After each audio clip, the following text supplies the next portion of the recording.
A poll this morning that said, a lot of Americans are starting to blame Democrats for the government shutdown. And it's just simply because Republicans are better at messaging than Democrats will ever be. I disagree. Let's talk about it. I believe Democrats still haven't figured out how to message. But right now, at a time when American people are hurting and they can point directly to the Trump administration and say, earlier in the year, it was Doge cutting all the federal jobs. Now they are in charge of every branch of government, and it's a government shutdown, and all of y'all are losing jobs. The fact that they can't message that it's the Republicans that are hurting their pockets right now, and people still think it's the Democrats, it's insane. It's insane. What should they do? Well, I have a whole different theory. I felt like, they shouldn't have let the government shut down, and they should have let Republicans jack up the healthcare prices, and then they could have pointed directly to Republicans and said, "Hey, this is the reason your healthcare prices are sky high." Republicans, and that could have been their messaging, and it could have been, one band, one voice. Everybody. Trump administration jacked up your healthcare prices. This is the reason your healthcare prices are high. But now that the government is shut down, the waters are too muddy because it takes a bipartisan effort to keep the government open for the most part. So it's just like, it seems like they've made it to where people really don't care too much about why they're not getting their checks. They just want their checks. But Republicans have beat it in people's head that it's Democrats' fault, and Democrats are taking credit for it because they're saying, no, yeah, we are the reason the government is shut down, but we're doing it because we didn't want your healthcare prices to get jacked up. So they're taking a stand, but it's hurting a whole lot of other people while this stand is being took.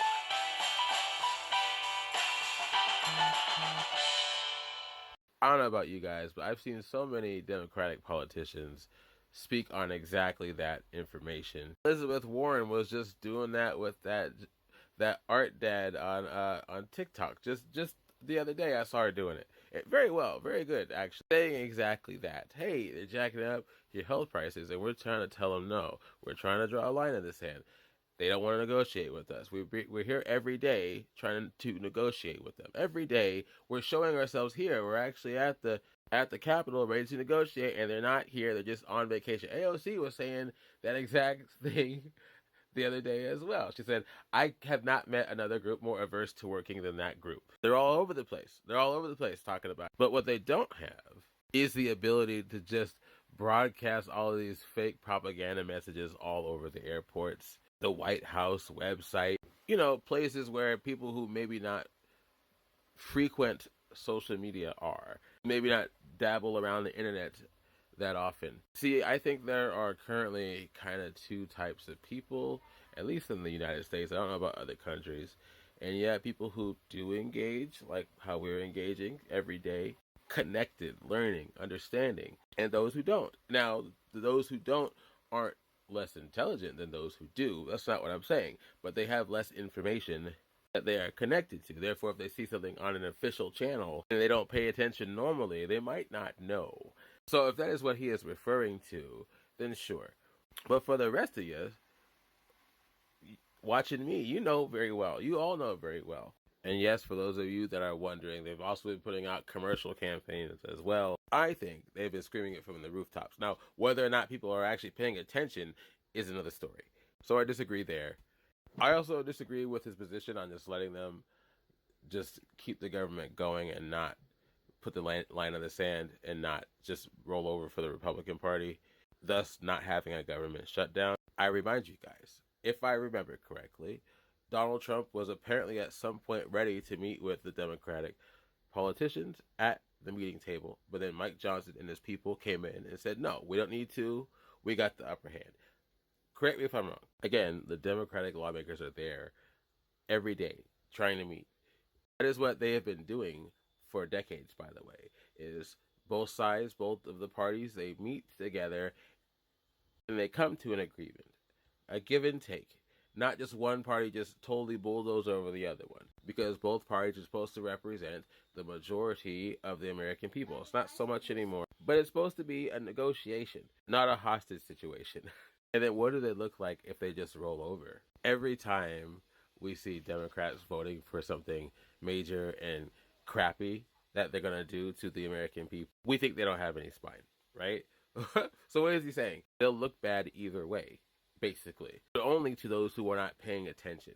See, that's my whole issue. If you are doing something good, right, and you know it's good, do you still do it even though you know other people might perceive you as doing something bad? Yes, this is a subjective question. I'll give you guys an example. My daughter has a very close friend, best friend. They've been hanging out all the time. The most I've seen her hang out with any of her friends, right? Special relationship they have. But she came home today and she told my wife that this friend had taken an object from another person's desk, not in their classroom, but in another classroom. The teacher then asked her who took it, my daughter, and she told them it was her friend. Was her friend happy about it? I'll give you a guess. One second. No, she was not. She was not happy. I like that. I like that she stuck for what's right. You know, even if her friend wouldn't be happy with her, she stuck for what's right, and she set boundaries for herself. If you don't set boundaries for yourself, you get walked all over. I know plenty about that. I know plenty of you do too. They have to set boundaries. They have to stand up for themselves. They have to stand up for us. And if the other party wants to just bully, you know, like those bullies you see in school that pick on people for their lunch money, right? That's what's going on right now. And we're siding with the bully. We're siding with the bully because we're not paying attention. That's crazy. So for Charlemagne to say that, I don't know if he's ever been bullied before. I don't know. But you don't side with bullies. You do not side with bullies. This country is not the country that sides with bullies just because it can inconvenience people because they're not paying attention. They know where the danger's coming from. The information's all over the place. If they don't know, we need people to help them and tell them, right? I'll leave it at that. Let me know what you think. And yes, we will talk later.